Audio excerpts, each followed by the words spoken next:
It's nice to have all of you here today at the Goethe-Institut in our temporary library and event space. It marks a milestone in our long association with two close friends of the Goethe-Institut, Anuja Ghosalkar and Kai Tuchmann. The association with the two of them began in 2019 with a series of local and global workshops calling Starting Realities, which was designed to build audiences, pedagogy, and new practitioners for documentary theater in India. Over the course of the years, the series also included numerous well-known experts and practitioners from the field, like Daniel Wetzel. Then the pandemic hit in, and during the pandemic, Anuja continued to investigate online possibilities of documentary theater when she directed the Lonely Hearts Club, a unique performance carrying vulnerabilities and strengths of 9 non-performers who shared their journeys of intimacy for the first time. And that was one of the highlights of all these cultural productions online we have seen during Corona. So we have to be very thankful that you brought that up. Besides their activities in Mumbai, Anuja and Kai have also collaborated with other Goethe-Institutes and organizations in the field of documentary theater. And the book, which is going to be launched today, is a testament to their deep engagement to the discipline and discusses the undocumented practices and histories of documentary theater in India. The Mumbai launch of documentary theater in India, Assembling Publics, Performing Politics, is embedded in a great lineup of experts and performers we have invited for you tonight, and I'm sure all of you will enjoy this multi-layered event. I now hand over to our moderator for this evening, Sharmistha Saha, who I will briefly introduce. Sharmistha holds a PhD from Freie Universität Berlin and postdoctorate from Dahlem Research School Berlin in Theaterwissenschaft. She is the author of Theater, National Identity and Colonial India, Formation of a Community Through Cultural Practice. As a theater maker, her directorial work includes Playing to Bombay, Her Letters, commissioned by the Tagore Center in Berlin, Romeo Ravidas and Juliet Devi, Elephants in Rooms, in collaboration with Cop Squad Arts Collective, amongst others. She has been a Fulbright Nehru Academic and Professional Excellence Fellow at Tisch School of the Arts, New York University. Over to Sharmistha. Thank you very much. Good evening, everyone. Welcome here for this book launch for the documentary theater in India.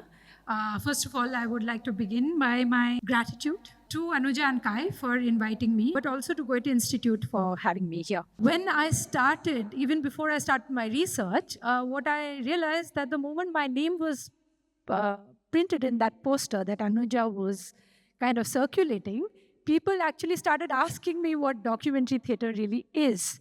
So I started looking at what documentary theater really is. Of course, one knows about the tradition from Germany in the 1960s, but one has never really heard about this terminology in the context of India. So one started looking for, as a genre, to begin with, if there is such a thing called the documentary theater. So I started from where it was obvious, which is Germany. I realized that Erwin Piscator's work was very, very important in this direction. And then there was, of course, Peter Weiss's seminal essay, which is called The Material and the Models, Notes Towards a Definition of Documentary Theater. If you take a look at the book, you will see that there's the manifesto for documentary theater in India in the book, which has been written by Professor Alone, and we'll discuss about it in a bit. But if I have to really locate the documentary in theater in India, then we realize that some of the earlier versions of documentary theater that happened in India were in the works of the likes like Badal Sarkar. I immediately have in mind the play Stale News, Bashi Khabor, which is a play about the Santal community and the oppressive regimes that they had to fight, and which he performed in a reportage format. In a more contemporary scenario, and someone who has been also spoken about in Anuja's book, is Sunil Shanbag's work. We cannot miss that as well. So he works with a lot of documentary material as well. He's also a celebrated documentary filmmaker. So if I actually think about the documentary as a genre, then these are the spaces I can navigate before Anuja's book. But I thought, let me do something else. And that was also provoked a little bit by Professor Shaumabrt's essay, which is also in the book. And it says that let's look at the documentary theater, not as a genre and not as a slogan, but as a movement. But I thought, let's leave all of that aside. First, let's look at it as very literally. What does it mean? What does documentary theater really, really mean? So I went to the word document. The moment I went to the word document, it gave me the meaning of the word. And the meaning of the word is a record in some sort of a medium, whether it's a paper, whether it's in the film format or an audio clip. It's any kind of recording that you keep. That's a document. And the place where it is kept is called the archive, right? Now, when, again, I was reading the book and I came across Brahma Prakash's, a dear friend of mine, his essay, and he calls the archive a scam. So, although there are other, articles in the book which talk about the archive as a narrative which starts from the middle or a misbehaving archive. Ranjit is here and he calls the archive a misbehaving archive. Although those definitions were also available, but what struck me was the word scam. And I wondered, why is he saying that the archive is a scam? So I went to the origin of the word because I was interested in the literalness of this word. And I realized that the word archive comes from the root Greek word arche. And arche means a government, right? And Brahma Prakash's essential problem lies in the person who hoards the document. Not the document as scripture, not the document as a material, not the materiality of the document, but who holds the archive. Now, here I differ with Brahma Prakash to some extent, but I also rather would say take it forward from what he's talking about. So firstly, Brahma Prakash means institutional archives, because these days we have archives not only maintained by institutions, but individuals as well. So when he talks about archives that are institutionally maintained, such as the Maharashtra State Archive, which is a few blocks away from here at the Elphinstone College, you will find some of the rarest documents in that archive. And one document that I have come across, in fact, I will mention two here, two documents that I have come across there. One is a newspaper clipping from the newspaper Dayanodaya, where Jyotiba Phule wrote a letter on 11 June 1885, rejecting an invitation to the Marathi Literary Conference. So Jyotiba Phule's rejection of the invitation to be a part of Marathi Literary Conference. The second set of material that I got were in the police files, and which were about jugglers and other street performers from the NT tribe in Maharashtra who had been jailed for unlawful performances or performances where in undesignated areas, etc. So what I'm getting at really is, although I understand the sentiment from which archive is a scam comes, but having said that, I think an archive is the monument for oppression. It tells us that someone was wronged. And if we go back to the archive, search through its documents, we will find the names and the places and the times at which people have been wronged. So therefore, I think we have to get back to the document in the institutional archives as well. And the archive is not really a scam, but it is more, it's very, very real in that sense. The next element, and Professor Alone and I were having a little debate before we started, and this is where I'm getting at now. So document the word, because again, to remind you, I'm looking at it very literally. Document the word comes from the Latin root word docere. Now, docere means to teach. We, in progressive Ambedkarite politics, or people who believe in equality, political equality, for us in a country like ours, where a student-teacher dynamic is a very, very hierarchical dynamic. I have taught at IIT Bombay for the last almost a decade. And also, we cannot forget the narrative of Ekalavya and Dronacharya, right? We know how terrible that story went, how the worst kind of display of caste violence that happened in a teacher-student relationship. I started thinking about it, honestly, in the context of what it would mean for a document to exist in the context of this relationship of teaching and learning. And I thought that one of the books that I naturally went to was a book by this French philosopher called The Ignorant Schoolmaster by Jacques Rancière. And Jacques Rancière, sorry about this, but I'll try to be as, he writes in very difficult philosophical language, but I'll try to just talk about the main concepts that he's talking about in the book and try to present it in front of you. And also maybe counter Professor Alone's argument, which I think we can talk about later, which is Jacques Rancière is saying that one of the biggest problems of the act of teaching is that we explain.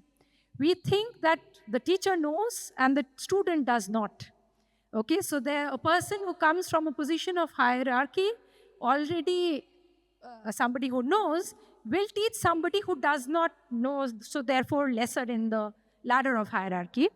And that is naturally a space of inequality. So he says in a society that is aiming for equality, this space of the school or this space of an educational institution cannot be a place of hierarchy. Rather, the teacher should be seen as a person who's ignorant, number one.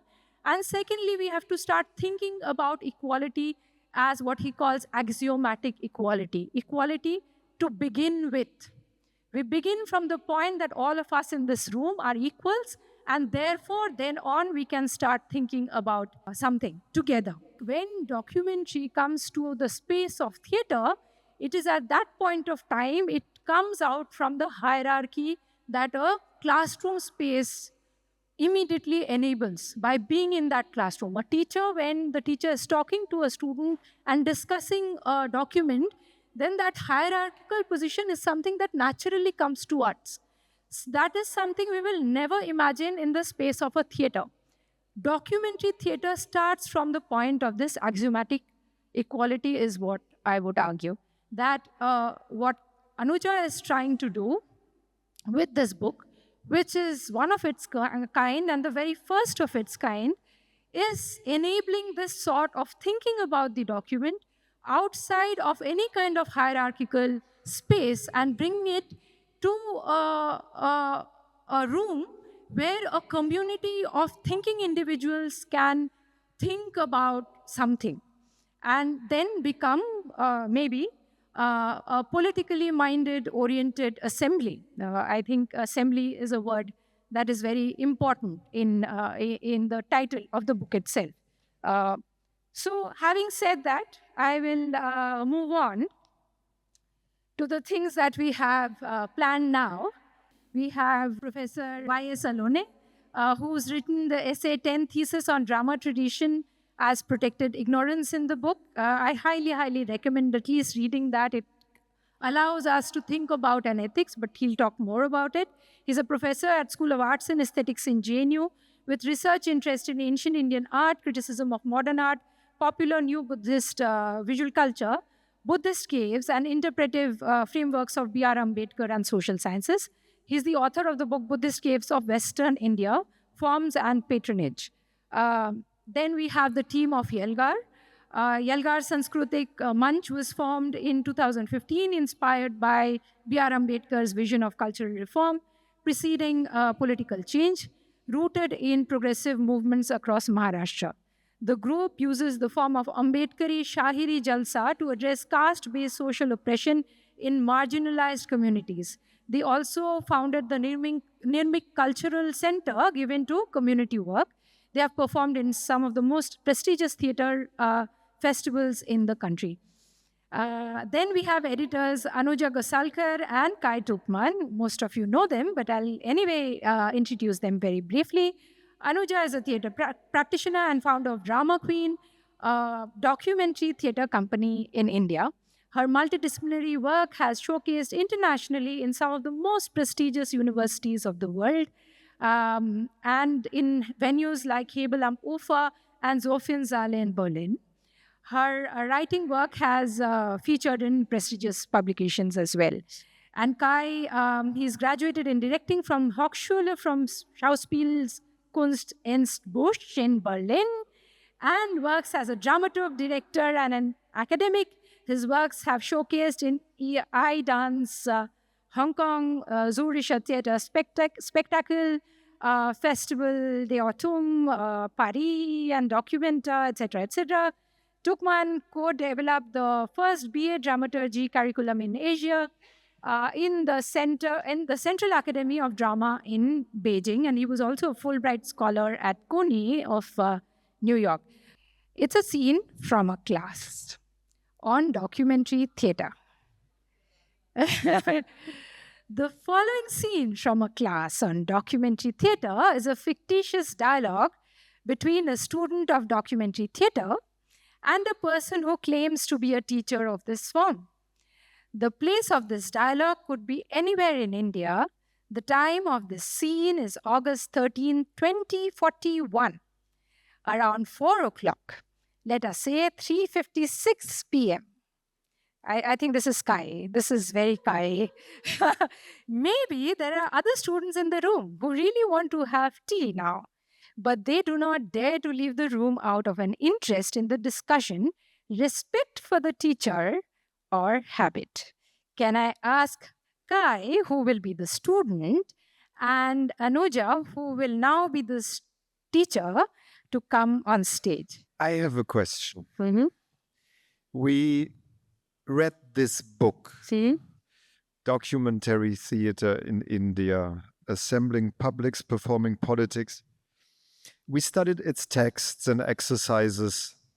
The exercises were especially fun, and they brought us together as a group, but I'm still not sure how exactly this all can help me in making documentary theatre. You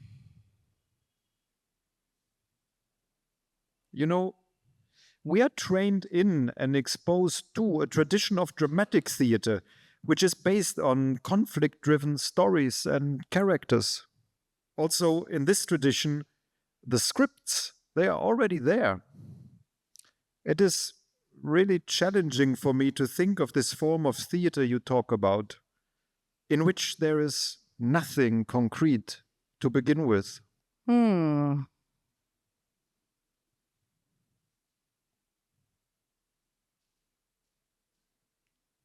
I guess some experiments that the famous Indian director Sunil Schoenbach has done come close to this form.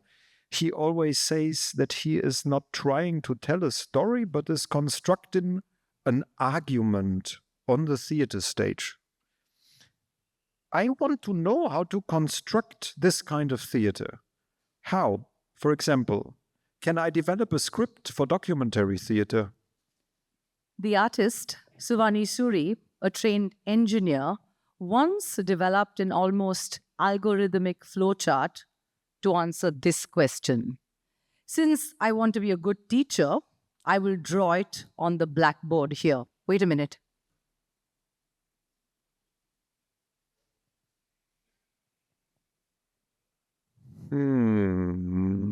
Any questions or comments or ideas that you want to share about this?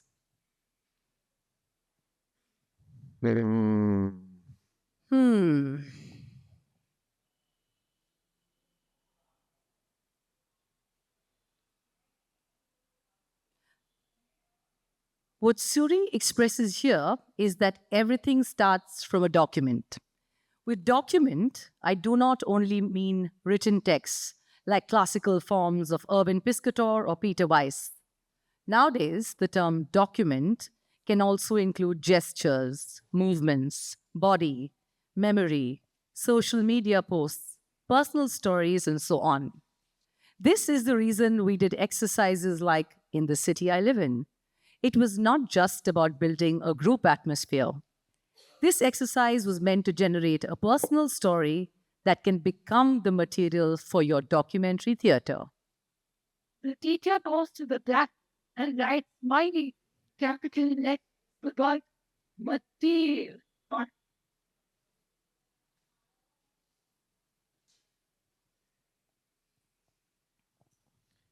So, the documents, in this very broad sense, are the materials of documentary theater.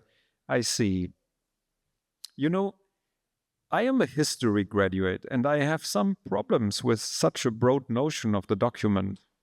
Anyway, I do not want to fight about this, but I do not understand the relationship of this material with reality. Is it a record of reality or is it a promise of reality? I mean, it cannot be both at the same time. It can. It can. Every document records a past event, and to that extent, it also produces it. This is a postmodern perspective, right? It doesn't matter. You can call it more postmodern perspective. What matters is that when we remember things of the past, we also produce them because we cannot access history in the way it truly has been, not even our own. So fiction and memory are always tied to each other. You are about to lose me now. You, a proponent of post-dramatic, Maupassant theater, talk about fiction?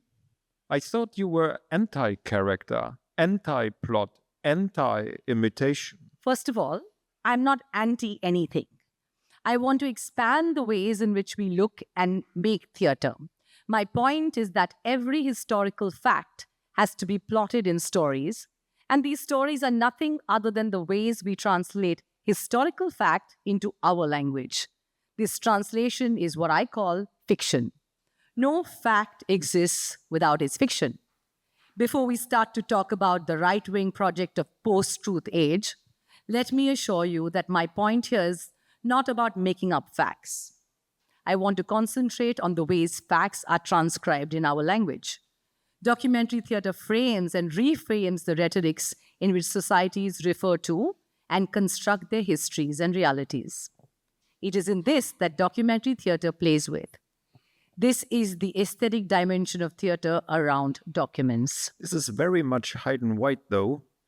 As a historian, I want to say there are also different ways of thinking about history. Didn't Bertolt Brecht, for example, think of theater as a machine that reveals the mechanisms of class struggle, which he thought of as the driving force of history? In some writings, he made this point. So? And in other writings, he made other points.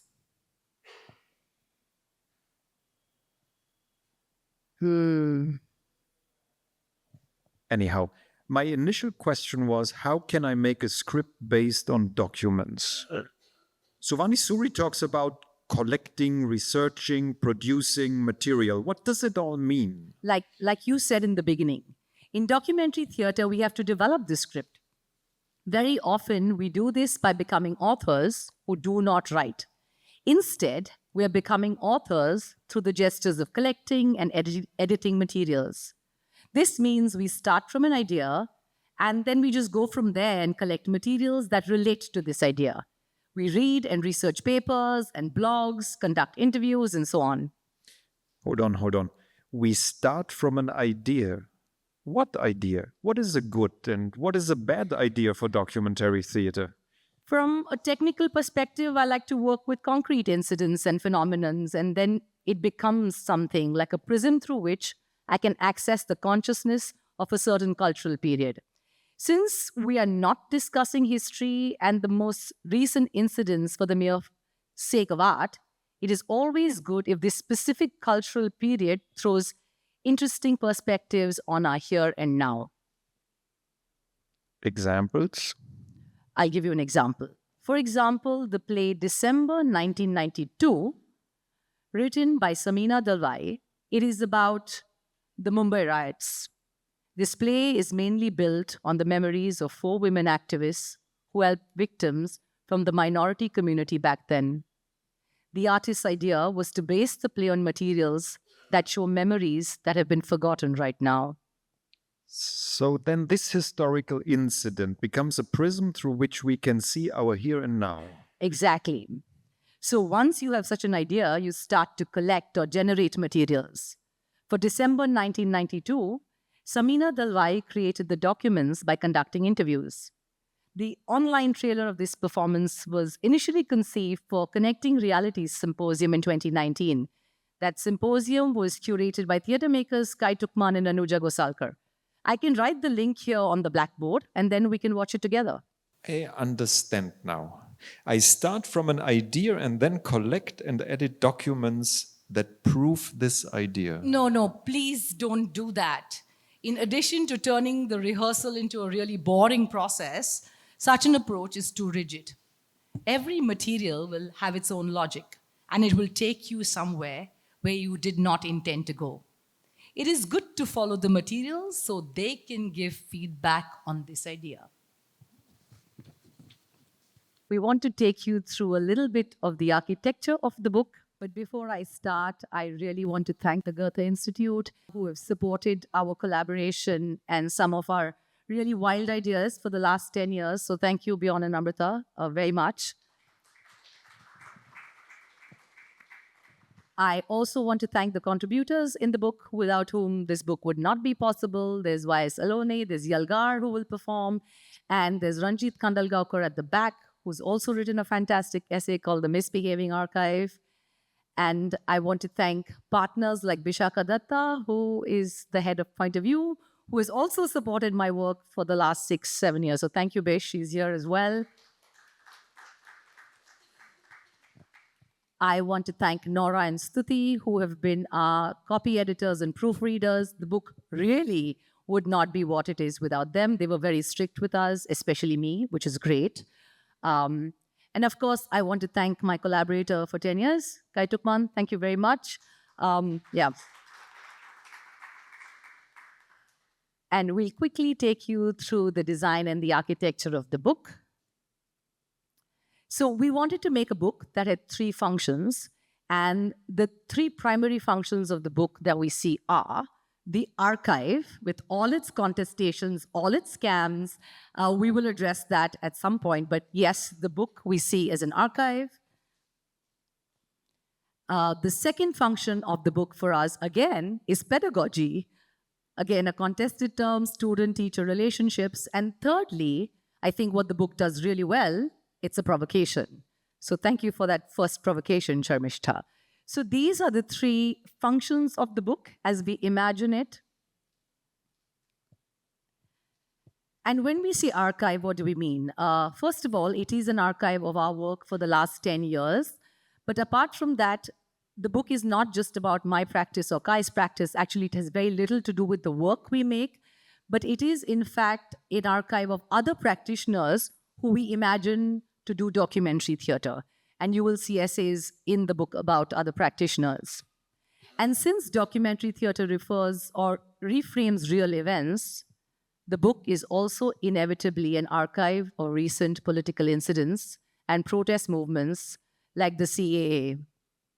The specific role of legal documentation, as we saw what happened with the CAA and NRC, that shapes the processes and protocols of documentary theatre in India in a unique way.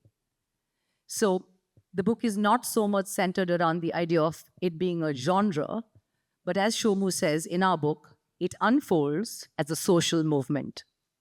The book archives the societal dimension of this form that encompasses practitioners from a varied array of fields: students, lawyers, activists, archivists, journalists, and academics. Their movements push the aesthetics of documentary theatre towards a public performance of protest against the state's use of documents.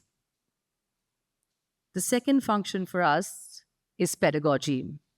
Especially in the context of it being a movement, The university has become a site for dissent in the last decade. If we think about the FDI protests or the 2019 JNU protests, and these protest sites very often have also turned into sites of learning. As we see that the space for dissent is shrinking in government universities, in private-run institutions, there is a concerted effort to depoliticize the students, the teachers, and the surveillance is rampant. And a kind of another dimension of this pedagogical function of the book was we wanted to author something that can provide readers with, let's say, hands-on materials, so that they can start out and kind of directly engage with experiments around this form of documentary theater. So we wanted to give some really concrete starting points. And this is also the reason why we have this fictitious dialogue in it that we've just read a little bit from, but we also have a couple of exercises, and all this stands very close to scholarly reflections, artists' conversations, and so on. And now let me also comment a little bit on this third function that Anuja mentioned, the provocation. So the contributors to our book call for a real fresh look at how theater is entangled in political and also economical dynamics. They point out that theater has long been complicit in maintaining caste privilege and in overlooking caste-based violence. They also stress that any approach to documentary theater will fall short if one is not discussing the landscape of cultural funding. Because right now there is a very unevenly distributed logic at work that allows theater makers from the West to travel freely on the globe and identify and construct everyday's life, while this privilege is not existing the other way around. And a festival like Under the Sultry in Assam becomes then a powerful example for our contributor Rustam Bharucha, because this festival shows what it can look like to move away from a culture of spectacle and to advocate instead for a documentary theater that genuinely takes its starting point in a local context and pays attention to what Rustam calls the smallest actions. And in addition to that, the provocation also is to think of that our volume brings together various understandings of documentary theater, which until now the canon thinks of more as proto-German forms. And it does so by paying attention to the makers of this form who are producing in very different theater environments and economic conditions than Piscator or Peter Weiss. And finally, I think collectively, the volume celebrates an artistic intellectual encounter between varied Asian, South Asian, and Indian artists whose names you can see displayed here in the table of contents. So I just want to quickly call out their names because they're not all here. So Professor Y.S. Alone is here, Professor Sharmistha Chaudhary, there is Venkat Srinivasan, Amitesh Grover, Ranjit Kandalgaonkar, then there's Zulekha Chaudhary, Arvind Narayan, and Samina Dalwai, and Professor Sharmistha Chaudhary again. Then we have Rustam Bharucha, Sating Yang, Isa Hoxson, and Brahm Prakash, and of course, Yalgaar Sanskrutik Manch, who are here, and they will perform later. And we're also grateful to Priyesh Trivedi, who's an artist whose cartoons you will see at the back of the book. So we just wanted to name the contributors of this volume. The book has been divided into 4 sections, and they are the following: to unmake myth, to wake up the archives, to create entanglements, and to assemble social communities. And what do we mean by to wake up the archives, and what do you see in that section? This section discusses 2 of documentary theater's key tropes. One is archive and testimony. Oh, sorry. This section centers around Alone's 10 thesis on drama tradition as protected ignorance, which takes the reader to the beginning of documentary theater in India. Its history starts with the play Tritiya Ratna, written by Mahatma Jyotirao Phule in 1858, which depicts reality and its exclusionary social fabric. And Professor Aloni's excellent manifesto foregrounds documentary theatre's agency of unmaking mythological frameworks on which the dominant Brahminical power structure is built. You will hear him speak about it in a bit. So, by composing these 4 sections, we really wanted to focus not so much on these ontological definitions, right? So, what is it? But rather, we wanted to focus on what is documentary theater doing with and in the world. So, and it unmakes the myth as much, and this is the second section, as it wakes up the archive. And this section discusses like the 2 key tropes of the documentary theater, which is the archive and the testimony. And this section tries to think of the documentary theater as an alternative historiography, and it examines archiving and testimonial practices in India. And now we talked quite a bit, and we heard a lot of already, not a lot, but a little bit of sophistication as well. Now let's maybe have a first concrete encounter with how such a theater, especially in the spirit of waking up the archives, concretely could look like. So we brought 2.5 minutes of a video work of the piece Landscape as Evidence, produced by Sulekha Chaudhry in collaboration with the Koch International Artists Association, New Delhi. And we want to throw this as you as an like vivid example of waking up the archives. The project starts in 2017, and it stages a mock trial and uses art as a form of evidence in legal proceedings. And the project of Sulekha was a response to environmental issues around that time, especially the river linking project, and sought to challenge legal and economic perspectives that view the environment as a mere commodity. And by doing so, it framed artworks as evidence and artists as witnesses. Now let's have a look at that example. Despite the fact the matter has been upheld by the Supreme Court, yet the Parliament has referred the matter to the Commission, it shows that at least the government or someone there thinks there's something in the matter of, there's something in the case of the petitioner. That's why it has come to the Commission. We'll see that in the race. Produce your witnesses. But please, may I remind you, limit yourself to as brief as possible, and if possible, within 10 minutes. Yes, sir. Your Honor, we have Mr. Ravi Agarwal as our first witness.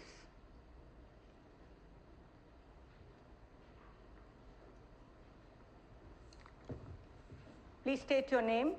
My name is Ravi Agarwal. Please take the oath.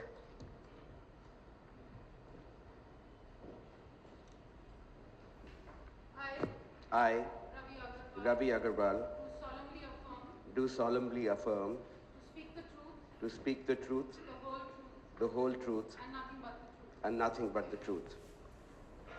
Mr. Agarwal, what is your profession? I'm an artist. When you say you are an artist, what particular art do you do, or what do you practice? I work with the mediums of photography, video, installation, public art, and I also look at issues from environmental justice and ecology. Through your art, you look at environment, justice, and ecology. That's very interesting. Yes. Where do you work? I work out of New Delhi. Only in New Delhi or elsewhere as well? I've done work in multiple locations, in Gujarat, in South India, in Calcutta. Wherever my work takes me, I go. All right. Since how long are you an artist? At least for 20 years. Okay. In Delhi, is there any particular place that you have done work? I've done a lot of work along the banks of the river Yamuna and examined multiple issues around it. Okay. So do you have any specific artwork which relates to the Yamuna river landscape? I've done a variety of works. I'd like to show one short film. It's called The Flower Pluckers. What is it about? Briefly. It's about the farming of marigolds on the riverbank near the border of Delhi. Your Honor, may I present a clip from the film, The Flower Pluckers. Video Q1.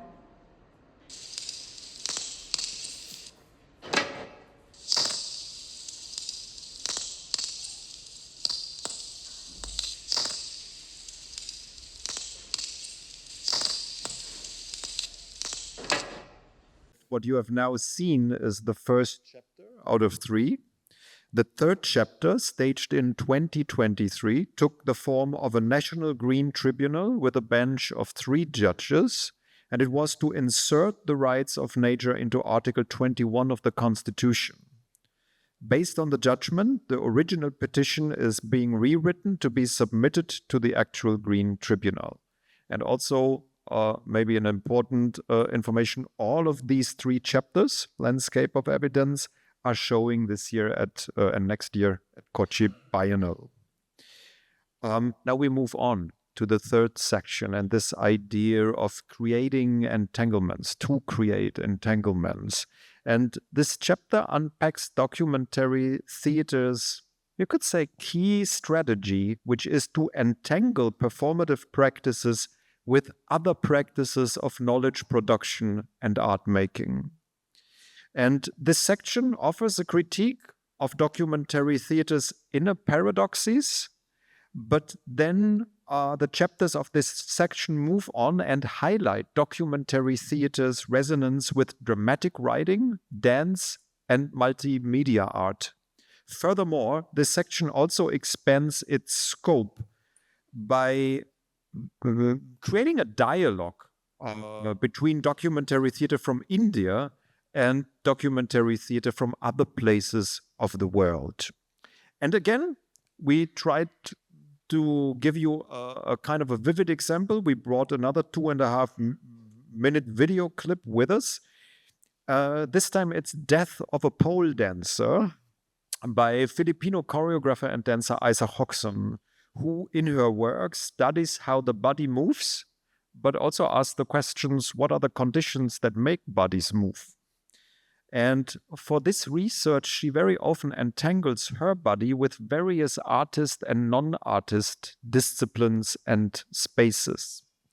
And in Death of a Pole Dancer, an audience is brought to reflect on what they witness, which is a woman, who is a woman during the act of pole dancing. And by doing so, the performance renegotiates notions such as voyeurism and restraint, vulnerability and violence, sexuality and power.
And this section analyzes really the ambivalent nature of the document in India's contested political reality and hopes to provoke a reflection on the concept of legacies and processes of documentation. And in one of the chapters, Brahm Prakash responds to the passing of the revolutionary poet Gadar and the impossibility and challenges of underlining the formal documentation and archiving practices such as Gadar's that are historically repressed and erased, and hence rely much more on collective memories and actions of those he inspired. Brahm Prakash proposes that Yalgaar, who you all will hear soon after this, their practice carries his legacy forward through their music and their art. Thank you very much. That was the architecture of the book.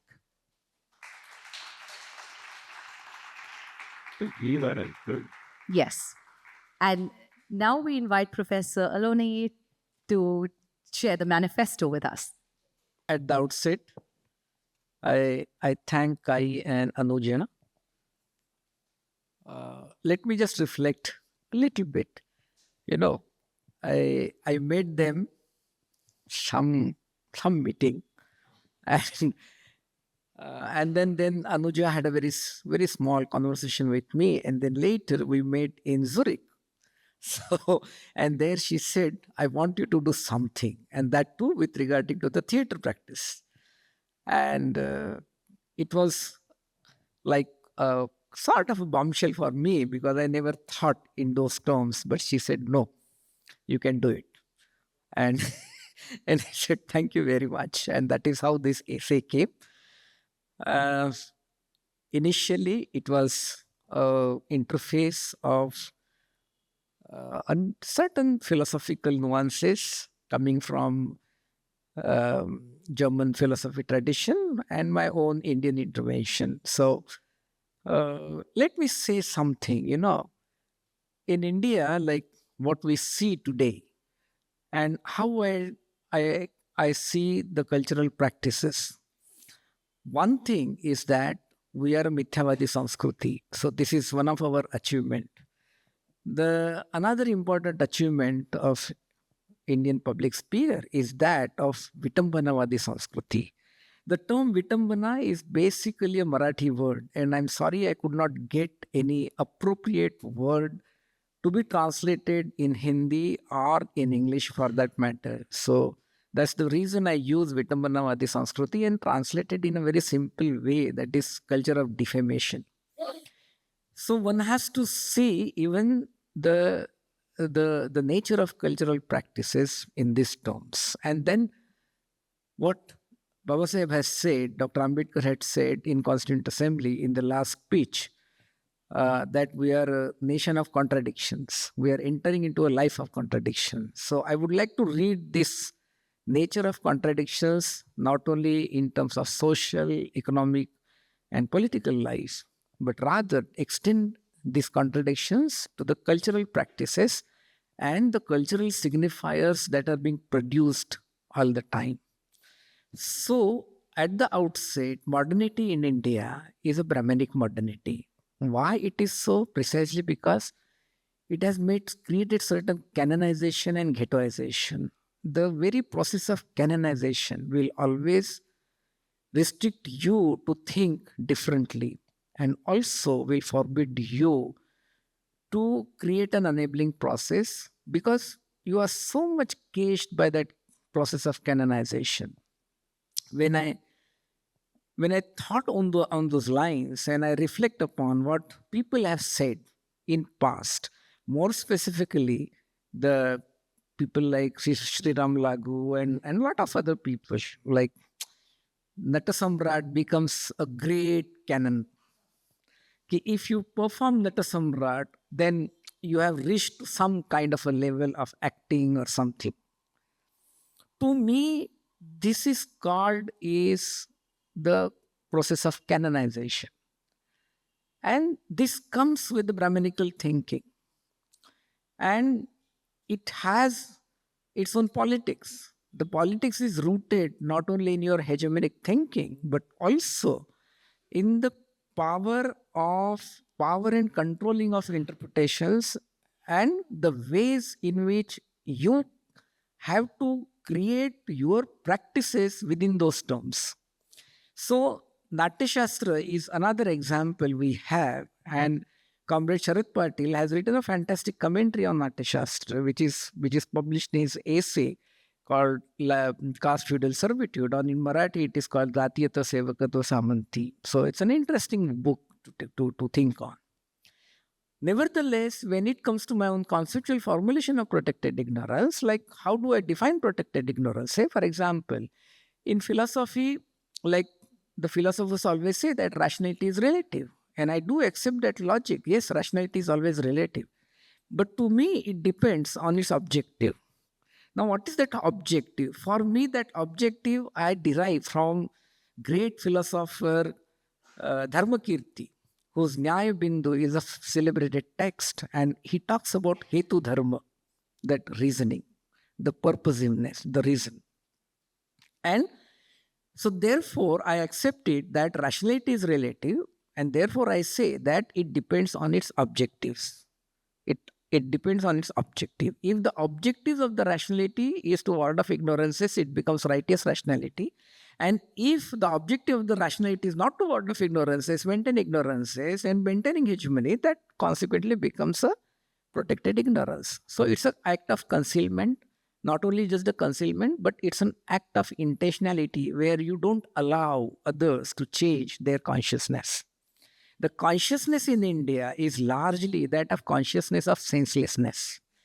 And this consciousness cuts across the section of the society, including the so-called claimed intellectuals, so-called liberal, so-called creative, and many other people. So, reflection of the sense of consciousness is also a reflection of protected ignorance. And it is through this, the whole, frankly speaking, I wrote an essay, and it is Anuja and Kai who converted into what is actually published. So I must confess that. And the whole idea of concealment is, again, how do you read then these contradictions in the cultural sphere, which was said by Dr. Ambedkar long back.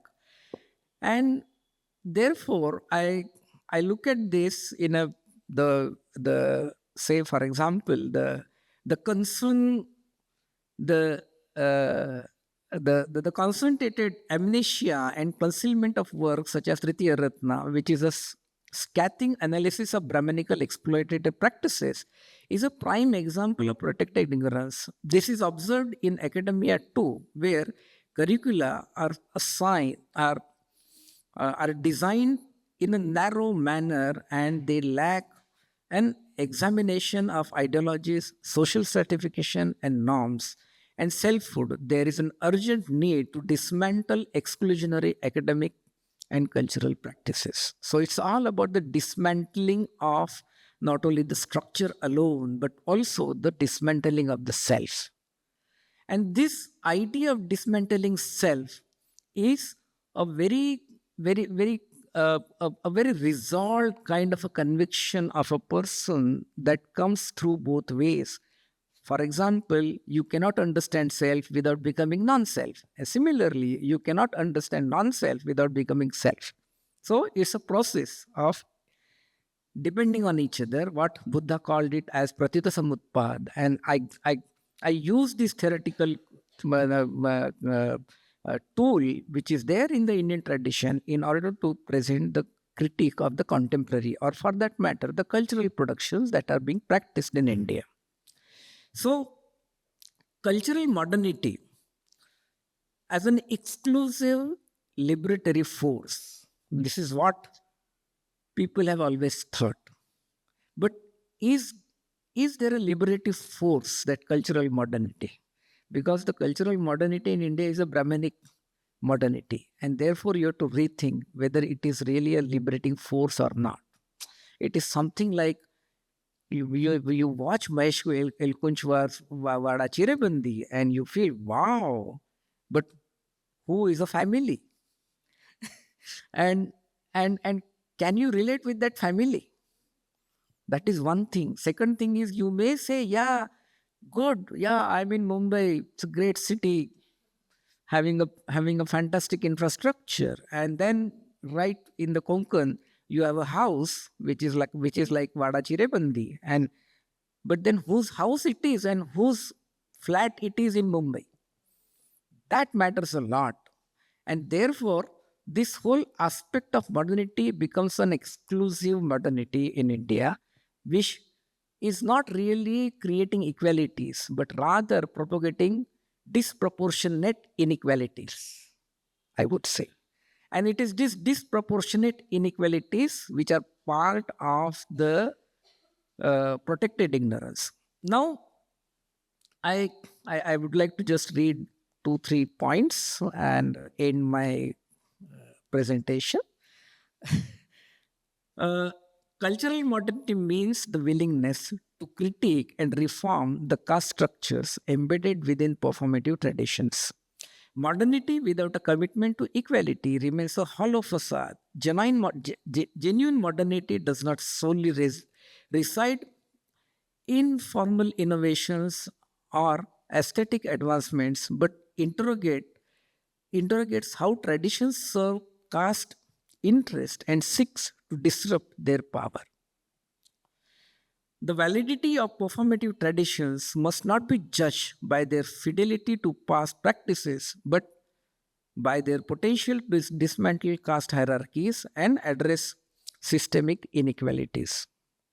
The true value of cultural practice lies in its responsiveness to social and political changes that challenge oppressive traditions and practices. An essential aspect of culture is a commitment to evolving traditions that are inclusive of social equality and work towards social justice and the dismantling of caste hierarchies. It is essential to examine the Varna hierarchy and its dominance in classical Indian tradition and texts like Natya Shastra that propagate it. Natya Shastra, a treatise and one of the oldest texts in the Indian performative tradition, is revered and considered sacred and pure. However, there are contradictions that exist in it. The Varna hierarchy in the Natya Shastra is a means to uphold Brahmanical practices and superstitions embedded in the very conceptualization of the treatise and serve segregations based on Varna, and these need to be challenged. Dramatic traditions that conceal or normalize caste hierarchies do not merely reflect societal inequalities but concertedly replicate and sanction them. The submersive performative verse of Mahatma Jyotirao Phule, Annabhau Sate, and Kamlakar Dhat reveals the transformative potential of performative traditions that dismantle caste oppressions. Documentary theatre is a cultural practice that subverts protected ignorance. In a caste-based society, documents are often tool of authority used, established, and perpetuate systemic inequalities. Documentary theatre challenges this by broadening the scope of what counts as a document, thus bringing marginalized voices and hidden histories of the forefront. Following the example of the mention of playwrights such as Phule and Sathe, documentary theatre shifts the focus from aesthetic formulations to challenging societal myths and rituals that sustain caste hierarchies. At the end, I would like to say that the whole process of erasure, which is often talked about through the lens of the claim post-colonial theory, I'm very, very, very particular in using these words. I call it claim. Okay. Similarly, intellectuals in India, they are claimed intellectuals. Why I say so? Precisely because they have not come out of their normative. I've not seen them coming out of their normative and really making a constructive critique. So therefore, their practices becomes highly problematic. And that is where you have to understand the self-conviction and the self-resolution, and whether it is in a righteous manner or not.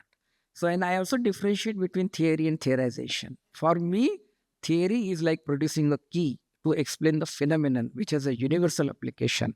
For example, Buddha's theory of Pratita Samutpad, Marx's Bayesian superstructure, or even for that matter, the Nyaya Vaisheshika logic. You may disagree with it.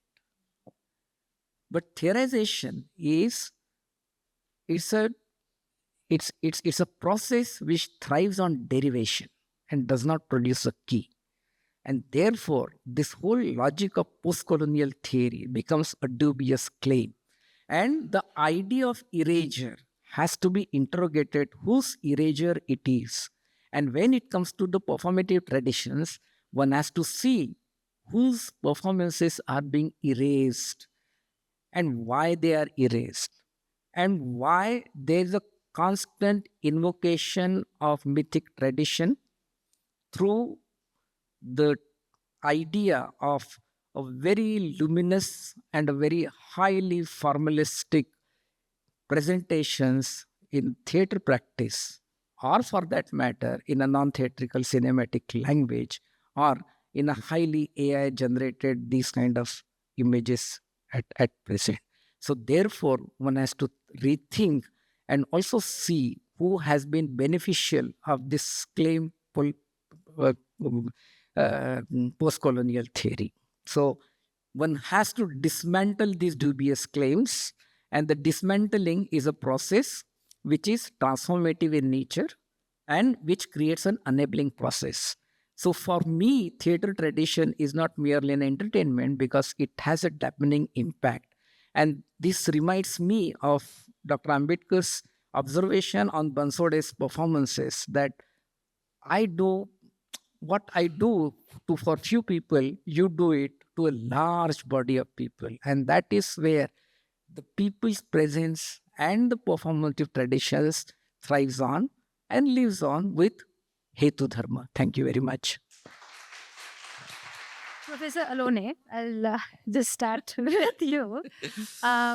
Your manifesto, about which you have talked, although I mean it wasn't in the shape of a manifesto, but currently it is, as it is published in this book. And now, given that it is the record for a documentary theatre in India, it is a document that has, seen the light of day.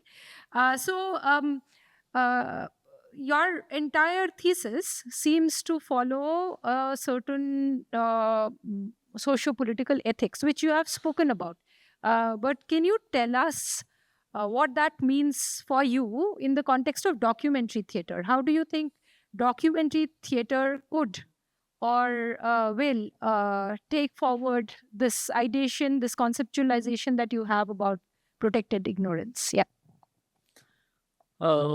When you say that document, very idea of document is a process of legalization and illegalization. Both the process are there.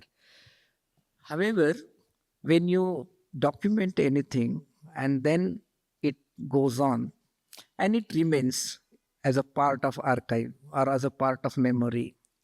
Now this process of memorization is, though it is a momentary one, but it happened in certain physical space and certain time space.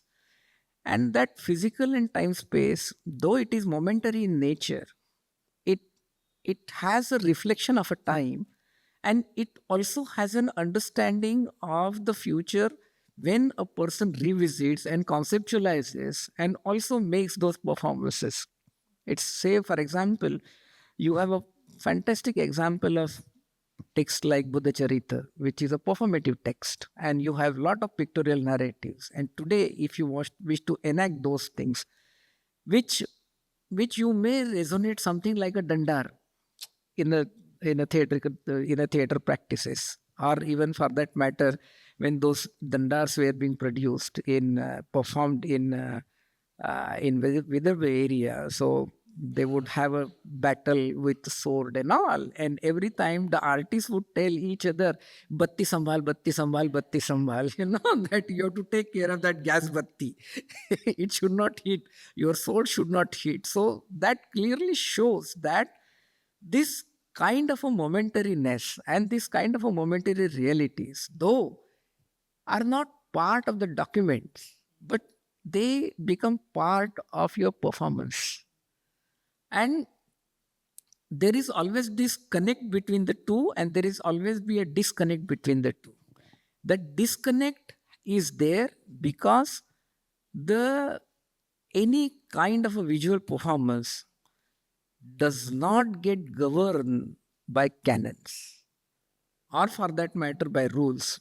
It's not that you have to make your eyes or things like that, then it will means this. Or if you are having a kind of a certain kind of a gaze, then it means this. The gaze has no specific connotation as such. The meaning comes out of your contextualization. And this is where, like when Derrida says that signifier has no fixity of meaning, it is true, signifier has no fixity of meaning. But the meaning comes out of subjective position of signifier, which Derrida completely bypasses. Or even for that matter, when it comes to the theatrical practices, you completely bypass this subjective position of the signifiers. And this subjective position of the signifiers is to do with your formal language. And at the same time, there is this purposiveness. So your purpose may be entertaining, but at the same time, these kind of performances at a social level, they are not transcendental. So or for that matter, like in the contemporary art practice, I always observed this. You may differ with me, and I'm willing to have those kind of contestations. More than 90% of the contemporary art practice in India is all about transcendental aesthetics. You now to see who are anti-transcendental.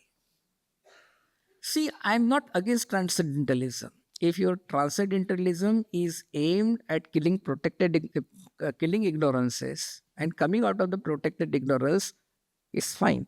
But that is not the case.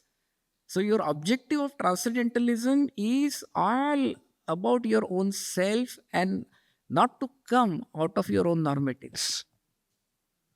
And exactly the same thing goes in the script. Exactly the same thing goes in the performances. And that is how the Goetheization process begins. And it does not become a transformative. The transformation not only comes at a social level, but also at a personal level. It is a personal level transformation, and same is the case with the actor or any kind of a methods of acting. That is always changing nature. And the transformation is always not just कि भाई एक transform हो गया, one has transformed and therefore there won't be a further transformation. It's all about your momentary realism, and that momentary realism has its own objectives all the time. And how do you unpack those objectives and also tell people like, yes, it is there. And to me, like I just told you just some time back, it is the responsibility of every citizen of Republic of Government of India to make nation a livable and a healthy nation, rather than a nation of Mithyavadi Sanskriti. Thank you for that. Okay, carrying on from what you were talking about the transformative potential of performance, especially documentary theatre, the team of Yalgaar, I have a question for you in that light. What kind of transformative elements have you seen through your performance? Especially, I know that often the Constitution becomes a very important part of your performances, right? So, how do you think? Hindi mein bhi kar lenge, and I'll just finish in English and I'll then come to my terrible Hindi. What kind of transformative, qualities through your performance have you seen by the use of the Constitution? So, अगर मैं हिंदी में बोलूँ तो Constitution का use आप करते हो अपने performances में, और आपने किस तरह के radical changes या बदलाव देखा होगा अपने प्रैक्टिस में या फिर अपने एस्थेटिक्स के साथ अपने ऑडियंस में, जो कि हुआ, बिकॉज आप लोग ये कम्युनिटी सेंटर भी चलाते हो, और मैं in this case specifically performance की बात कर रही हूँ। मैं आपका कम्युनिटी में जो काम है, बिकॉज मुझे पता है कि आप कम्युनिटी में जाके भी काम करते हो, मैं उसके बारे में नहीं बोल रही हूँ, मैं सिर्फ और सिर्फ परफॉर्मेंस की बात बोल रही हूँ।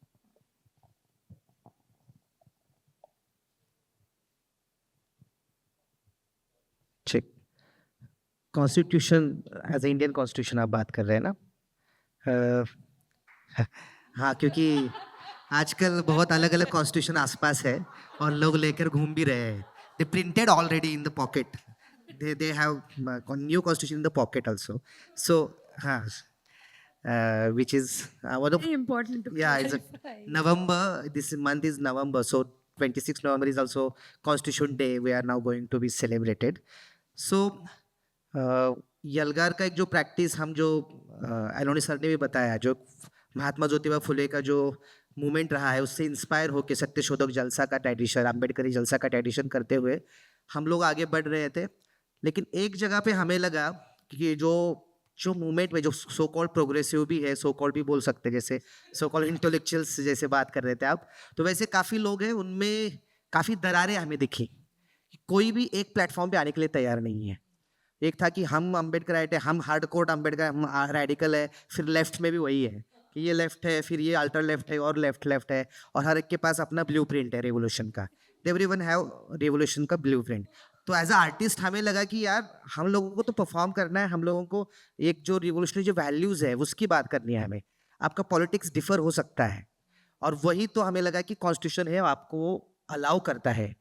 कॉन्स्टिट्यूशन, क्योंकि हम लोगों को था कि भाई बात, मतलब रिसेंटली हमारे लास्ट गणपति फेस्टिवल में हुआ, तो हमारे इसमें डिस्कशन में ग्रुप में लास्ट 2 साल से हमारा डिस्कशन, गणपति में जाके परफॉर्मेंस करेंगे क्या गणपति के पंडाल में. बीइंग एन अम्बेडकराइट, वेयर हम तो भगवान को नहीं मानते, एथियस्ट है, लेकिन हमें वहाँ पे जाके बात तो करनी है.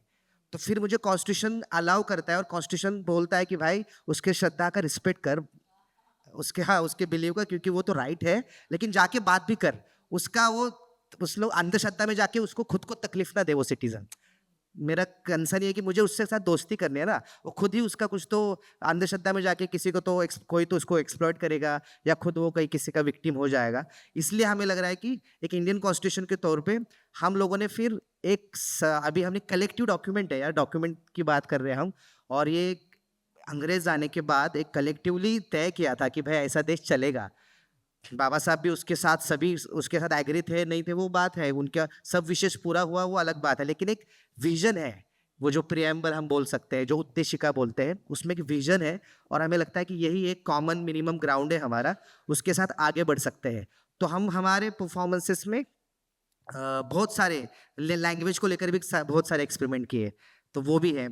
आई थिंक प्रवीण और कैसे हम लोगों ने अलग अलग जगह कैसे उसको भाषा में भी काम किया, रेला, और उसके बात कर सकते हैं.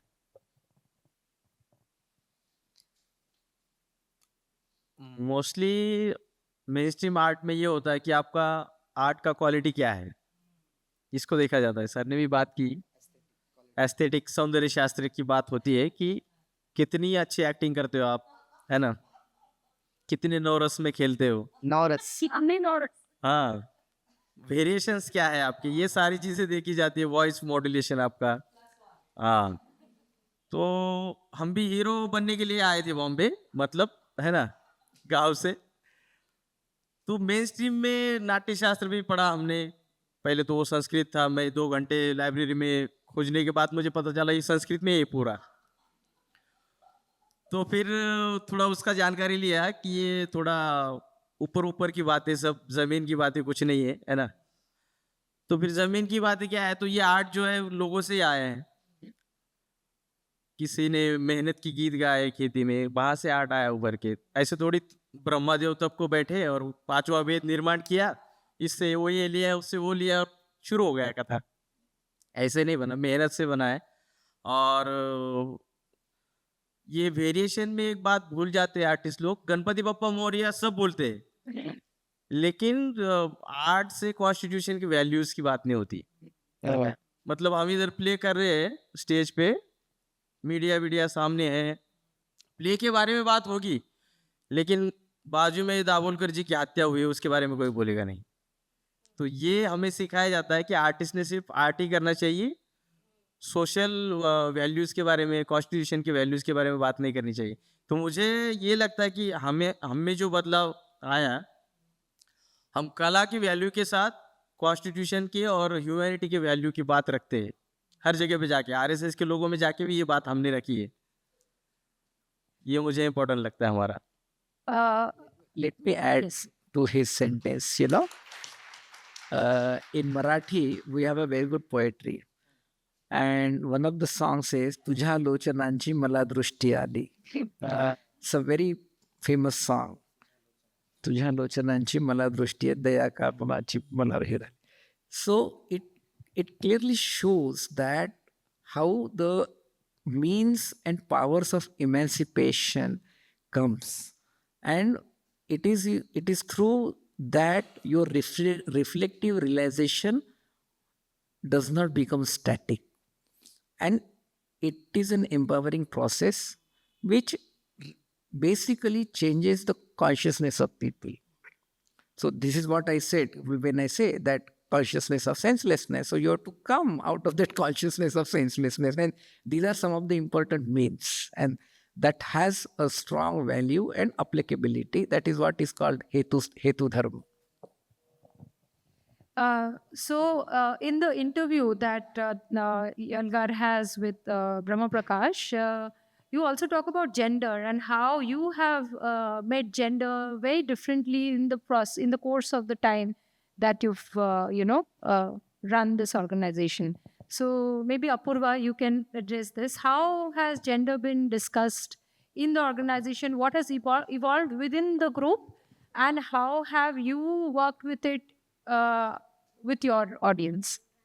हाँ, sure. मतलब आपका जो इंटरव्यू है, उस इंटरव्यू में आपने जेंडर के बारे में काफ़ी बात की है, और ये भी कहा है वहाँ पे कि यलगार का फाउंडेशन के बाद से काफ़ी चीज़ें आप लोगों ने सीखा, जाना, और वो चीज़ें आपके परफॉर्मेंसेस में आप कैसे लाए, और उन चीज़ों को आपने अपने ऑडियंस तक कैसे आप लेके गए, या फिर आपके ऑर्गेनाइजेशन में वो चेंजेस या फिर वो डिस्कशंस आप कैसे लाए?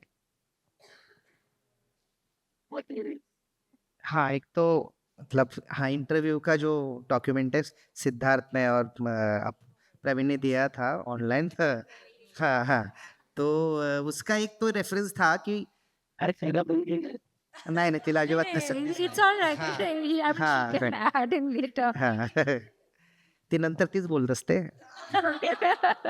नहीं, वो इंटरव्यू में जो डॉक्यूमेंट हमारा जो ब्रह्म प्रकाश ने जो ऑनलाइन इंटरव्यू लिया था, तो उसमें मैं, सिद्धार्थ और प्रवीण, हम तीनों ही थे उस इंटरव्यू में, इसलिए मैं उसको बात रख रहा हूँ कि एक तो है कि जिस शोषण व्यवस्था में जो एक दलित एक्टिविस्ट का, पोएट का जो एक्सप्रेशन होता है, जैसे यू कैन मतलब नामदेव ढसाल, हम बोलते हैं कि यार कैसे, कितना वायलेंट लिखा है, कितना गाली लिखा है, कितना ये लिखा है, कितना बोल, तो वो एज ए एक्सप्रेशन हमको समझना पड़ेगा.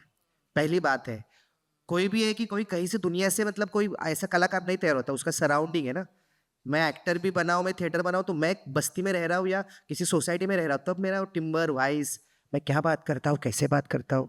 मेरे बस्ती में तो नॉइज़ है, आवाज़ है, तो मुझे माँ को आई जोर से बोलना पड़ता है यार, तो मेरा एक पिच सेट हुआ है. तो वैसे ही एक कलाकार का भी कला बनता है. जैसे नामदेव ढसाल का हम कला देख सकते हैं, कामाठीपुरा भी नज़दीक है, तो इससे हम भी इंस्पायर हो रहे थे. वो वायलेंट शब्द है, वो वायलेंट भाषा है, और कभी कभी हम लोग फिर वो दलितारा हल्ला बोल रहा है, गाना भी था मूवमेंट में. तो हमें फिर जब हम आगे आएंगे, हम आगे की जनरेशन के तौर पे हमें लगा कि लोग वो पोएट्री लिखता था कि आप शंड हो गए हो, मतलब आप मर्दान की कहा गई है, लड़ो, अन्याय हो रहा है, क्योंकि तो हमें लगा कि नहीं, अभी हमारा गेज बदलना पड़ेगा. अभी हमारे जो पोएट्स थे उस टाइम, उन्होंने वो जो सफ़र किया, वो उनका एक्सप्रेशन आया. वामन दादा कर्डक के बहुत सारे लिरिक्स, प्रवीण इटसेल्फ वो बताएंगे उसके बारे में भी, तो उन्होंने भी काफ़ी सारे चेंज किए. तो हमें वो लिरिक्स का जेंडर फिर बदलना पड़ा. कहाँ पे ये हम किसी को ह्यूमिलेट कर रहे हैं क्या. तो हम लोगों ने उस सफ़र में एक जहन कलेक्टिव था LGBTQ का, उसके साथ हमने एक प्रोटेस्ट किया था एट्रोसिटी के बाद. फिर Disha Pinki Shaikh, one of the transgender activist and political leader, she is one of the good friend of us. So हम उसके साथ काफ़ी सारा ट्रांसजेंडर कम्युनिटी के साथ काम किया, बात किए. तो मुझे लग रहा है कि धीरे धीरे फिर हमारा जेंडर कॉन्शियसनेस बढ़ गया. इक्वालिटी का मतलब स्त्री पुरुष समता का भी है. अगर हम इंटरव्यू को छोड़ भी दें Apoorva, how do you see, मैंने कैसे आपने बदलाव देखा है ऑर्गेनाइजेशन में ओवर द इयर्स? आपने कब ज्वाइन किया था यलगार? जी, मैंने 2020 में ज्वाइन किया था, जब आर्टिस्ट परेड निकला था बांद्रा की तरफ. तो हेट के खिलाफ प्यार के लिए, ऐसा कुछ तो स्लोगन था उसका. तब मैंने ज्वाइन किया था. तभी भी ट्रूप में बहुत सारी महिलाएं थी, एकता थी, स्वाति थी. तो ये बदलाव बहुत पहले से ही है, क्योंकि कहीं ना कहीं हमारे रीडिंग्स में बाबा साहब के रीडिंग्स आते थे, बुद्धा के रीडिंग्स आते थे, धम्मनायिका की रीडिंग्स हम करते थे. और एक कलेक्टिव, क्या बोल सकते हैं, कलेक्टिव क्लासेस या कलेक्टिव वर्ग जो अम्बेडकराइट टीचिंग्स हो, उसको लेके हम डिस्कशंस करते थे. हमारा निर्मिक कल्चरल सेंटर में एक रमाई सांस्कृतिक कला मंच है, जो महिलाएं हैं हमारी. सेंटर के अगल बगल में एक दामू नगर है और एक क्रांति नगर है. वहाँ की महिलाएं अम्बेडकरी जलसे के गाने, अम्बेडकरी गीत, ये सब गाती हैं. तो मुझे कुछ बदलाव नहीं लगा, मुझे तो बहुत सेफ लगा. उल्टा मैं खुले मन से यहाँ पे बोल सकती हूँ जितना मैं बाहर नहीं बोल सकती हूँ. I can express very openly here. Okay, thank you. Thank you. I have a quick question for Anuja and Kai, which is that why documentary theatre in India and why documentary theatre in India now? I want to say, first of all, it's not documentary theatre now. This is a practice of documentary theatre for the last 10 years. So it's not something that has come overnight. I've been working with this form since 2013, a lot of it with Kai, a lot of it on my own. So it's 10 years of documenting practice of things I've seen. And the second thing, why documentary theatre? I mean, the book also took 2 years to write and to produce. It was really, you know, like a pickle. मैं मुर गई थी 10 साल के लिए. People are like documentary theatre. So it's like a pickle, I feel. So it's not instant. I'm not Maggie noodles. So it's really a long process that I've been living with this form. And what was the second question? Why documentary theatre in India? Well, I also want to state some of the personal reasons which are in the book, which I think are quite important. Like Professor Alone was saying, and Yalgaar have also said that when I started to do theatre at 34, full-time theatre at 34. I did proscenium, realistic theatre, and it was an incredibly, for me, violent process. I did not enjoy performing on Prithvi Theatre or Angashankara stages. I mean, I'm being really honest. I thought the systems of the way we made theatre were oppressive, not caste for me, but gender, how we produced work, how the director once said, "Hey, Moti, hut." I mean, it was oppressive to my 34-year-old body, and I was bored. And more than that, I was like, I need a form where I'm not telling you Shakespeare stories. I don't want to say Mahesh L. Kunchwar's lines because I don't know it, you know. So all of this was going on in my head, and I did feel completely alienated. But I do speak English. I'm fair-skinned. I grew up in Bombay. So I occupy my own privilege. But I wanted to tell a story that meant something to me. And it simply began with a story of my great-grandfather. It began by claiming a small history. Like Rustam says, small histories. So for me, documentary theatre is about these little histories. And when we come together, it becomes we challenge something. So that's how it came to me. And then I met Kai in 2013, and he brought Virginia Woolf's text, A Room of One's Own. I was like, finally, I can be Anuja Ghosalkar on stage. I mean, that's changing now. I perform less, I direct more, but just to bring to light smaller histories. And also, like you said, about virtuosity, right? Dialogue delivery achhi ho gayi to wah, Nata Samrat forever. So was there something in failure? Could I fail on stage? And for those who saw Lady Anandi first, Vishakha's in the audience, they saw me fail gloriously. किसी ने बोला uncooked है ये, अनपका हुआ तुम show दिखा रही हो. So I was interested in that process of failure, that process of experimenting, that process of making myself vulnerable as a performer. And I thought documentary theater allowed me all that. And much like Isa, she's very fit, but my body became a document. So all of these very personal reasons brought me to it. And I was lucky to meet Kai. And then we started talking about these things. Kai? I mean, of course, when you produce a book, you think about how to name it. And I mean, also to be very frank about answering your question. So there was, of course, also a lot of back and forth about this title and about the idea of India and putting it on a cover. But in the end, I think we made a pragmatical choice, so that people who care for a certain geography and a certain aesthetic for sure will find this book.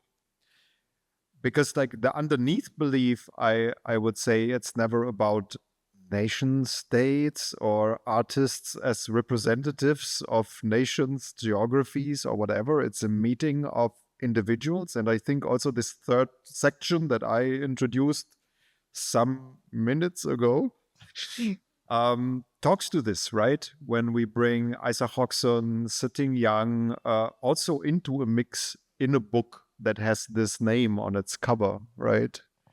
Yeah.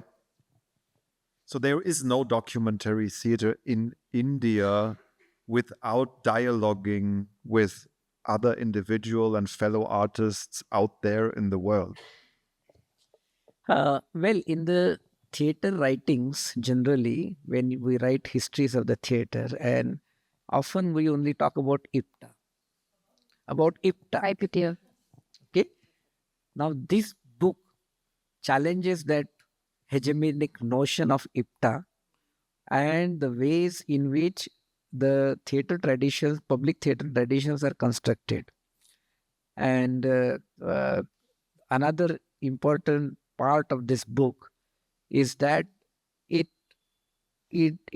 touches upon the practices which are generally termed as obscure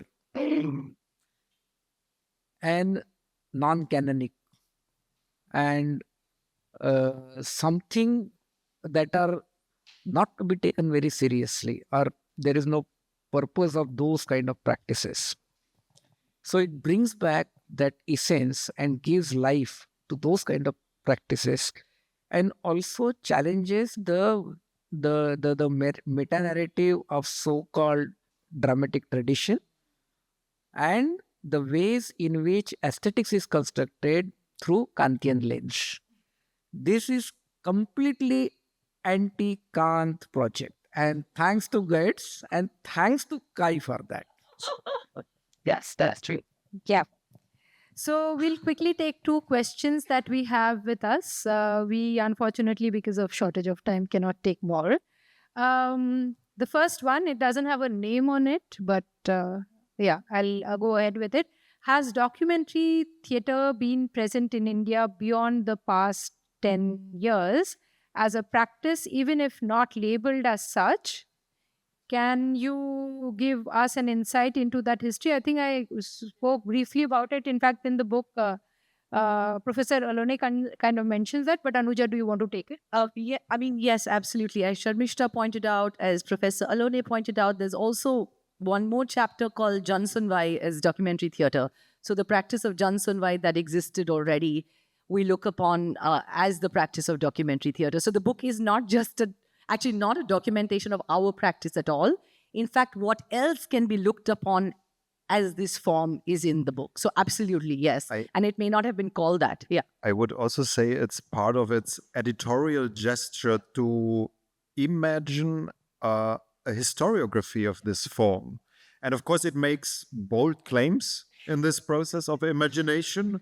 I mean, when we start the history with Foolish Third Eye, and we also already mentioned names of other directors that came before us, like Sunil Shanbag, Sirkar, who talked about him in your intro, right?